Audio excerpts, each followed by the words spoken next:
Okay, so we will give some time for people to arrive. A little bit, 1 minute.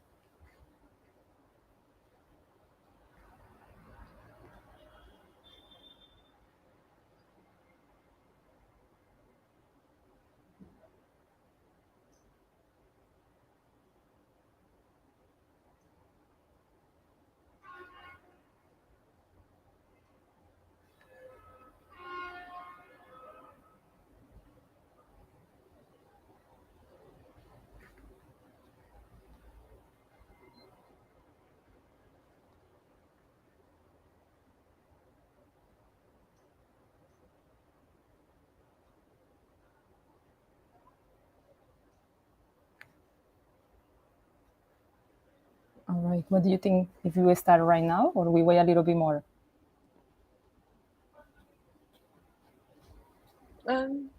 We could start now. Let's go. Yeah. All right. Hello, everyone, and welcome to this exciting event, the unveiling of our upgraded new product, Sherwood 2.0. I'm Carol, Brand and Marketing Associate at Triconomy. I'm here with Harry, our CEO and co-founder, and Tiffany, our product lead.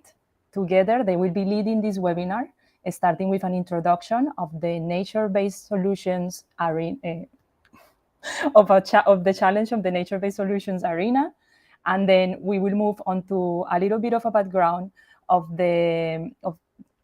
why we created Sherwood 2.0, and also a little dive deep into its offering as well as its features.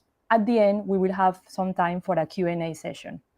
So before we start, I just want to tell you that if you have any questions or comments, please just put them on the chat as I will be collecting them.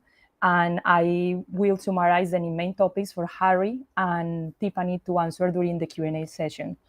With no further ado, I pass the virtual mic to Harry.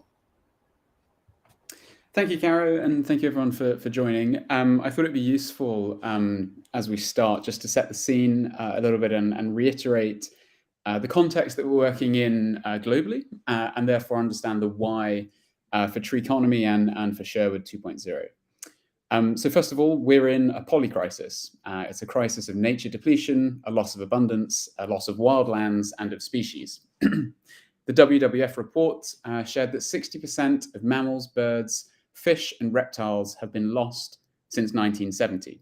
60%. The IUCN Red List for threatened species has a further 150,000 more, 42,000 of which of these are threatened with extinction. Alongside this nature crisis is the climate crisis. We continue to pump out 40 plus gigatons of CO2 every single year, despite the science making it abundantly clear that this needs to reduce to net zero before 2050. The concept of overshoot is now more a question of when, not if, where we overshoot 1.5 degrees and indeed other planetary boundaries. Now, the faint light that we see at the end of this tunnel begins with concrete targets. We know that we need to be deploying $800 billion more per year into nature to begin to turn the tide of the nature crisis. And for climate, renewable energy looks likely to compound and support decarbonization, but we absolutely have to scale up efforts around carbon dioxide removal by about 1,400 times, from single millions to many billions of tons removed per year by 2050, and likely well beyond this too if we want to return to a stable climate. Net zero is the target today, but net negative is the requirement beyond this. So this is then why Triconomy is utterly focused on nature. Nature is our greatest ally. It's a technology that's already proven, it's durable, resilient, and it builds itself. Investing in nature restoration is a win-win-win, supporting ecosystems and biodiversity. It removes CO2 from the atmosphere, and it supports human well-being as well. This now brings us to Triconomy's point of intervention. We have this global system of capital allocation, investors putting money to work, quantifying risk and return, and capital or money flows then following. The frustration for many, though, when it comes to nature is how to quantify these aspects. How do land stewards or project developers actually prove their impact in a way that's trusted? How do large investors know how to understand the risk of their investments? This is hard because nature is tough to quantify. You can't weigh it without destroying it, and there is no metering system for nature, or at least there hasn't been until now. Tree Economy's mission is to align financial incentives with nature restoration outcomes, improving ecosystem integrity, removing CO2, and storing it out of the atmosphere. These are valuable services, and land stewards should be incentivized to make this land use actions. Sherwood is the missing piece in this jigsaw. It's the metering system for nature. With Sherwood, we can begin to quantify nature with an initial focus on more accurately quantifying the carbon stock increase in forest and landscape scale restoration. Sherwood is the interface between the natural world and the digital world, ensuring that real-world action is accurately reflected, bringing trust, transparency, and traceability to corporate buyers and project investors, and to land stewards the financial incentive to maximize nature restoration. And all of this is backed by our remote sensing and AI science, bringing advanced monitoring technology to nature-based project monitoring. And we're now opening up this capability to project developers and asset managers. I'll hand over here to Tiffany, who's going to go through more details of what Sherwood can offer. Cool. Thank you, Harry. The customers that we had in mind when building Sherwood 2.0 were landowners, project developers, and asset managers, as Harry mentioned. We spent time doing customer interviews to understand their barriers and how they're currently mitigating these challenges. And we can summarize the results of these interviews into two main themes. Our customers currently face challenges in consolidating all their project data to understand and manage it. There are so many documents and data sets to manage when working with nature-based solutions. SharePoint, Excel, and emails were buzzwords that came up again and again with an underlying frustration when mentioned. They also find it difficult to efficiently and effectively communicate their project's impact. So this ranges from communicating to investors or to potential buyers to annual or quarterly stakeholder reports. Identifying these major themes, we came up with a solution, beta tested with existing customers to test our assumptions and to validate the value add. And the result is the product that we're presenting to you today. So our solution to these challenges is our nature-based project monitoring platform, a tool to measure, track, and report upon nature-based projects. So let's start first with the services that we already currently offer. Tree Economy has the science and technology to effortlessly monitor your project with regular, high-quality assessments, mitigating risk over time. Our custom models perform tree-by-tree detection with LiDAR-based data. It is the highest resolution and precision data for an above-ground carbon stock estimation you can get within the industry, which not only aligns with, but even goes beyond the most stringent standards in the market today. We push boundaries on what high-quality monitoring means in nature-based solutions. This brings you confidence in the project as buyers, investors, and certifiers increasingly demand more data and greater traceability for verified long-term impact when engaging in nature-based solutions. A full scientific report with detailed methodology is also included in each assessment and can be used in any validation or verification processes your project is going through. We make sure to use industry standard methodology to ensure that the wording in the reports align with the verification standards, and this reduces the friction and back and forth necessary when submitting an application. But this data isn't just sitting in an Excel sheet somewhere. We want this data to work harder and do more for you. This data can be actively used to quantify, trace, and tangibly communicate impact. And this is where Sherwood monitoring comes in. The Sherwood monitoring platform is designed to encourage engagement with the data, making remote sensing and forestry science accessible to you and your stakeholders. Our data is presented in dynamic maps with different layers, allowing you to visually interact with the data. So shown right here is our carbon layer with the lighter color denoting trees with a higher carbon value and darker colors with lower carbon values. On a high level, this allows you to identify trends on the project, telling you which regions are performing better than others. So on this map, you can see the area in the southeast side of the project is not performing as well compared to the middle and the northern end of the project, as there is a lower concentration of light dots representing trees with more carbon sequestered. This information can help with forestry management and is a data point for forest health. Zoom right in and you can get all the details. As you can see here, each dot represents a single tree canopy. As you hover over each dot, you can see each tree is labeled with a tree ID, and you can see the carbon value, the height, and the diameter at breast height for each tree. This granular, accessible data provides trust, traceability, and transparency to your project, and you can feel secure knowing that you have the data to back up any of your claims. Project general information and key carbon and forestry metrics are presented in the main project page. These are statistics that can give you a summary of the state and the performance of your project in a glance. These are also the most asked for key statistics by stakeholders and investors, and our project page makes it easily accessible to you, so you don't have to rummage through documents and spreadsheets whenever you're speaking to stakeholders, allowing you to summarize your project with a few key statistics. However, if you would like to get into the nitty-gritty of the science, we provide you with granular and detailed additional metrics and graphs. Explainers and infographics on the platform help you understand what exactly each metric means. Here you can see what is included in the total carbon estimation metric on our platform and an infographic to explain the breakdown. A methodology block on the platform is also there to bring clarity and context to the data you are seeing. It shows information on when the data is collected and the standard-specific methodology used. Histograms and charts bring further insights to site management and performance. Hovering over each section, you can gain even more detail within the graphs. And this is how you can become the expert on the data and analyses of the project, and to be able to bring these insights to your investors and stakeholders. Our user-friendly interface allows you to effectively understand and convey your project's impact, bringing confidence in the project and the work that you do. Last but not least, you can manage your project portfolio all in one place. Having the data for all of your projects in your portfolio in one platform makes project management much easier. Using the same platform assures you that you and your team are in sync, looking at and referencing the same up-to-date numbers when speaking to different stakeholders.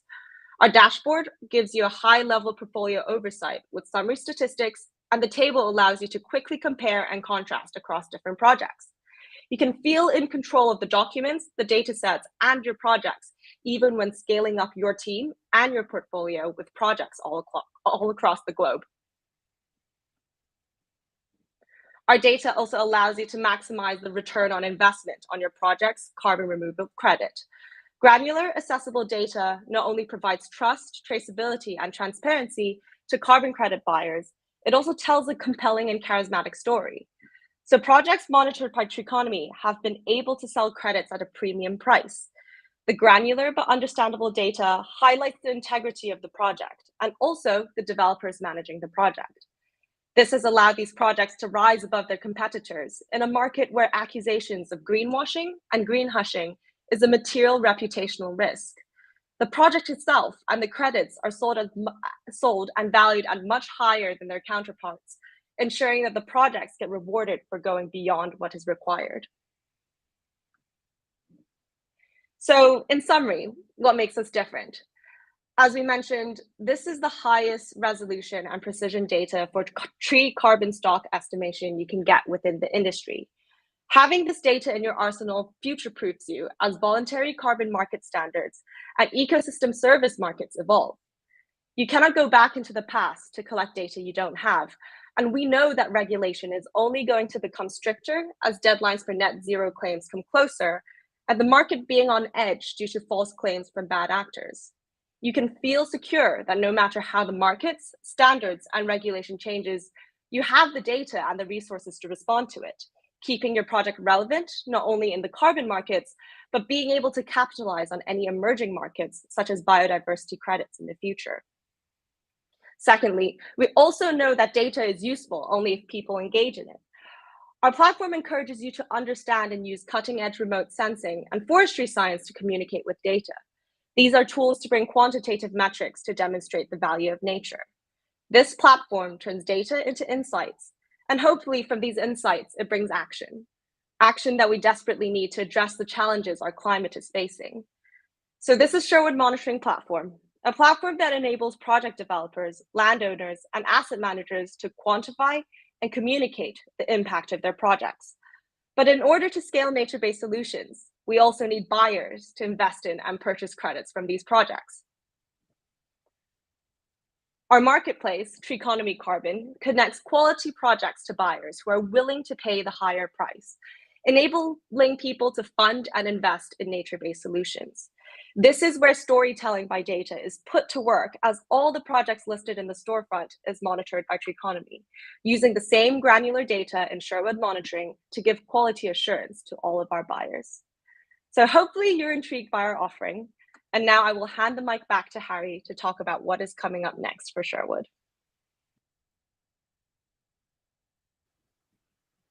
Thanks, Tiffany. So this is really only just the beginning for Sherwood. This is a major leap forwards in terms of carbon accounting for natural ecosystems, but we know there are many more leaps and bounds to be made. We're currently working building processes and partners to incorporate soil carbon stocks to get a holistic carbon view of restoration projects. And we're speaking to biodiversity unit and credit companies so that Sherwood can fully reflect the full natural capital stack when it comes to quantifying nature. We're driving forwards with the improvements in our core capability, that of woody biomass carbon stock accounting, with advances in species recognition and scrub carbon calculation for rewilding and landscape scale assessments. Now, if you are an organization scoping or developing nature restoration projects, we're here to help you. If you have concerns about the future of nature markets, you want to future-proof your projects, or you want to increase the integrity of your work, please reach out. As mentioned by Tiffany, we've been building Sherwood 2.0 with early customers, carbon project developers, nature restoration NGOs, and asset managers. We're now ready to scale, and we're keen to work with you. You can now check in the chat for links to sign up with us, and then we're going to go over to the Q&A section where Caro is going to aggregate all of the questions that have been asked throughout for us to answer. Thank you.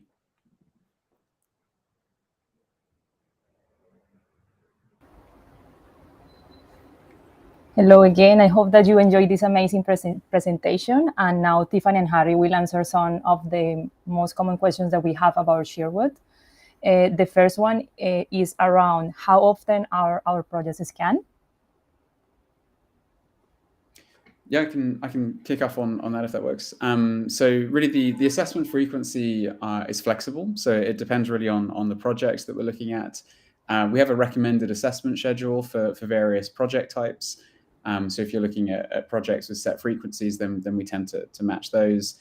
For projects that sell through Treeconomy Carbon in the marketplace side of Sherwood, we have prescribed frequencies that projects must subscribe to in order for our buyers and investors to actually ensure that there's quality in terms of what they're buying. But really at the moment, it's very flexible. It can be sort of per year, or it can be up to sort of every 2 to 3 years as well.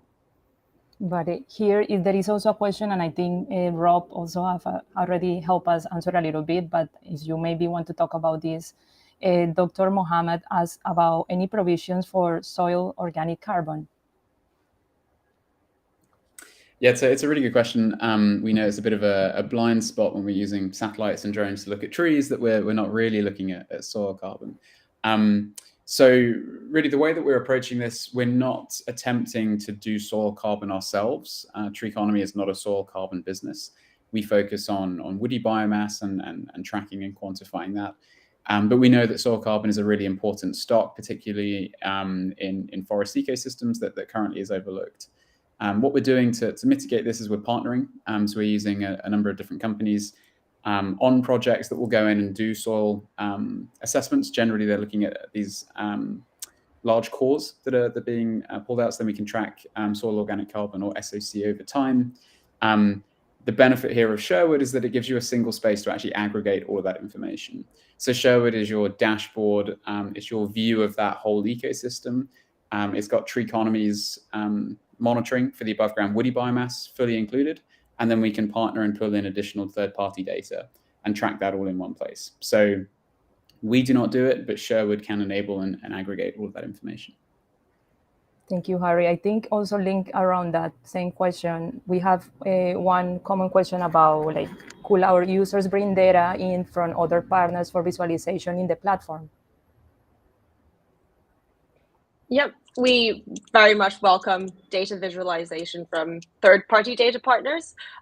Currently, that is not built into the platform just yet, but if you reach out to our team, we can talk about how you can get pulled data and documents from your project onto the platform. We really want our platform to be helpful in a way of organization and making sure that you know exactly where things are.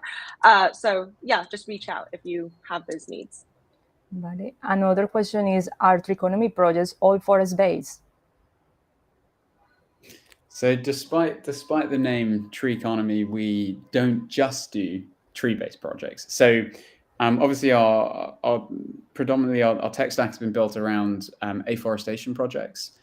So really looking to improve the way that we account for and track carbon dioxide content within afforestation programs, so tree planting.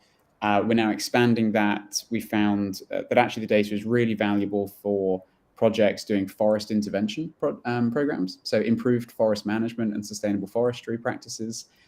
These are often shrouded in uncertainty. Are they actually additional?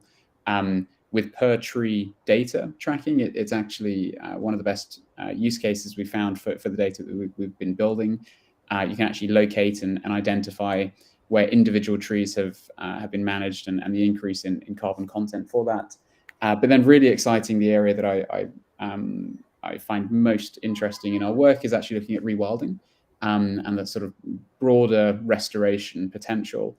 So here we're not really looking at individual trees, we're looking at scrubby landscapes, these kind of messy areas of woody biomass, but not large individual trunks, for example, that we're looking at.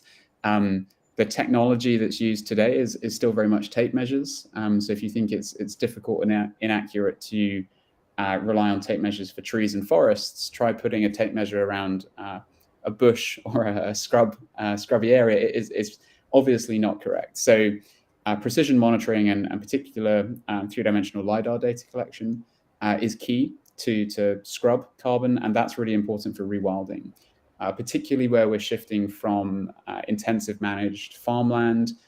It is the first sort of vegetation rebound that you see on these sites. Eventually, it will become potentially a forested area, depending on the sort of grazing level that goes through there. But the really big uplift is that scrub rebound, and also has then an impact on the soil carbon beneath. So our technology monitors forest projects. We're looking at rewilding programs currently and landscape restoration, and then also exploring the likes of peatland restoration projects, and also looking at some mangrove restoration projects internationally, which is very interesting. Thank you, Harry. And now we also have another question from one of our LinkedIn users. He's asking, do we help to create baselines as well as continuous MRV? And also, what are the pricing framework like for either? Tiffany? Yes, I think having a baseline and continuous MRV is the most common use case for our assessments. So we have a carbon assessment, as you can see, that is like our technology. So we do have two packages that we are more aligned towards, like a project developer sort of timeline. So we have a package that talks about project validation. So it's about like creating baselines and having the information available to get a project going through validation and getting that set up as a carbon project. Then we have a continuous MRV package called the carbon credit verification, which is more about the continuous offering and like has a frequency and assessment to it. So we have a brochure that is linked up in one of the chats, so you can click on that to have more information about it. So in terms of pricing, we do have it's per hectare type pricing, and it really depends on the geography and kind of the size of your project. So reach out to Rob, which is our commercial, like he is in charge of our commercial side of the monitoring, and he will be able to give you a pretty good quote with more information about your project and where you want to bring it, essentially. So yeah. Thank you, Tiffany. And another one in here also from David is, what is the smallest scale projects we can assess? Yeah, so we historically we've done projects in the UK that are between about 10 and 100 hectares in terms of smallest. Average at the moment in the UK is around about 300, 350 hectares. And then we're looking at projects internationally that are sort of 16,000 to 100,000 hectares in size. So we have quite a big range. There's no real fixed minimum. I think what it then comes down to really is the price per hectare. So there's a very large economy of scale for the data that we collect, which means that larger projects are cheaper on a per hectare basis than smaller projects. So we can do projects sort of 10 hectares or larger. They are going to be more expensive, so then it really comes down to the developer and the landowner in that case, and their willingness to pay. But yeah, 10 hectares is the smallest that we do in the UK.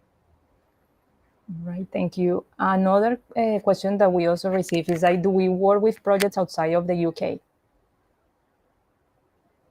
Yes, we do. We're very much moving internationally now. So we're based in London, UK. That's where the business is based and is building out. We have a distributed team. So Carrie, you're leading us through this from Barcelona. But from a project perspective, we're a remote sensing business, which means very fortunately we can build up these capabilities internationally as well. So right now we're looking at projects spanning obviously the UK, predominantly in Scotland, also in Wales. Canada, Brazil, Ecuador, Switzerland, India, Bhutan. So we have quite a big range right now, and that's only going to be increasing. Okay, I think we have time for maybe 2 more questions. One of them is, how often do we update our data? So our data is updated according to the frequency that you want your assessments. We do custom task data essentially. So if you request a data update, we can do that. But in general, if you're subscribed to a schedule, we will update it according to that schedule. If not, it will stay static until an assessment is asked for essentially. We do use base satellite imagery. Those images are from a third-party provider, so that is just up to the third-party provider such as Google Maps to update. But yes, that is the frequency at which our data will be updated. Thank you, Tiffany. And the last one is, what if I want to start selling carbon credits from my project?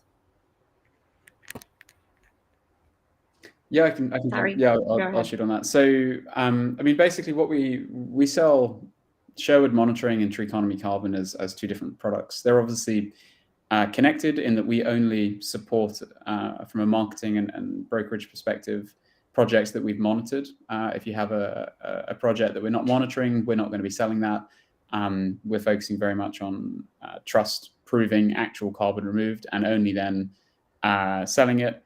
If we are monitoring a project of yours and you wish to come through to Tree Economy Carbon, which is our marketplace product, then that can very easily be enabled.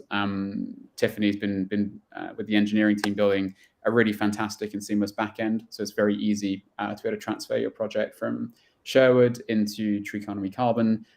We've been building a network of buyers to sell into. So specifically, large corporate buyers who are seeking very high quality carbon removal. So it's quite a seamless process. You can either do it directly through Sherwood, or you can reach out to one of the team members through the in-platform chat, and we can set that up with you. All right, thank you. I think that we don't have any more questions. Let me check a little bit through the chat. But I think if there is any more questions, that you can reach out to us, through our website, through all of the links that we have provided in here. And really, we hope that you enjoy this webinar, and also that you are very excited about Sherwood, as excited as we are, and really that you help us, support this scaling of nature restoration worldwide. So with that, I think we will conclude the webinar. And looking forward to hearing from you. Bye-bye.